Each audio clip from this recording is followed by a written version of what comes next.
సిద్దిపేట జిల్లా సిద్దిపేట రూరల్ మండలం బండచెర్లపల్లి గ్రామంలో వడ్ల కొనుగోలు కేంద్రాన్ని పరిశీలించి రైతులతో మాట్లాడిన మాజీ మంత్రి హరీష్ రావు వడ్ల కొనుగోలు విషయంలో ప్రభుత్వం ఫెయిల్ అయింది, ముఖ్యమంత్రి మంత్రులు అధికారులు ఎవరు కూడా రైతులను పట్టించుకోవడం లేదు, మిల్లర్లకు దిక్కుతోచగా అధికారులు పట్టించుకోక రైతులను ఇబ్బంది పెడుతున్నారు.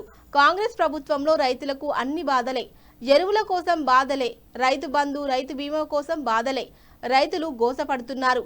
రైతుల బాధలు అర్థం చేసుకొని సమస్య పరిష్కరించుకోవాలి కానీ రైతుల మీద పగపట్టకూడదు. మా ప్రభుత్వంలో వడ్ల కొనుగోలు సమయంలో ఒక్క రైతుకు ఇబ్బంది కాకుండా ప్రతి గింజ కొన్నాం.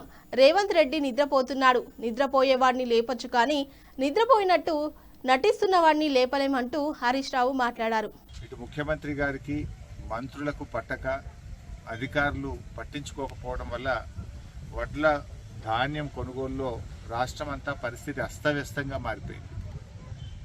అటు మిల్లర్లు దించుకోరు, అధికారులు పట్టించుకోరు. ఒక్కొక్క కళ్ళంలో దాదాపు నెల రోజుల నుంచి రైతులు పడిగాపులు కాస్తున్నారు. వర్షానికి తడుస్తున్నాయి, ఎండకు ఎండుతున్నాయి, కానీ పంట మాత్రం ముందుకు పోతున్న పరిస్థితి లేదు. పరిస్థితిని అర్థం చేసుకొని ప్రభుత్వం చక్కదిద్దే ప్రయత్నం చేయడంలో పూర్తిగా వైఫల్యం చెందింది.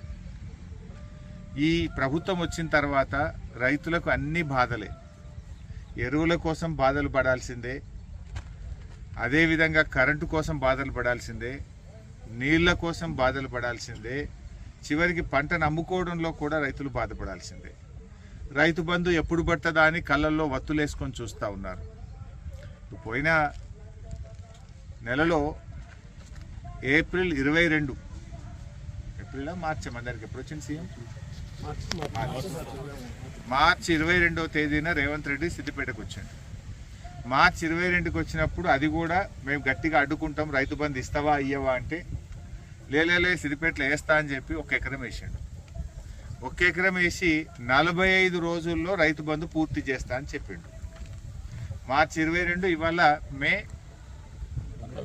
12, అంటే ఎన్ని రోజులు జరిగింది? మధ్యలో 30, అది 20, 50 రోజులు దాటింది. నువ్వే చెప్పినావు 45 రోజుల్లో రైతు బంధు పూర్తి చేస్తా అని. ఇదే సిద్దిపేటలో పబ్లిక్ మీటింగ్లో రేవంత్ రెడ్డి చెప్పిండు. అసలు ముఖ్యమంత్రి మాటకి ఏమైనా విలువ ఉందా లేదా? ఆ కుర్చీ గౌరవం తీస్తా ఉన్నావు నువ్వు. ముఖ్యమంత్రి ఒక మాట చెప్తే అది జీవో, ముఖ్యమంత్రి ఒక మాట చెప్తే అది పాలసీ.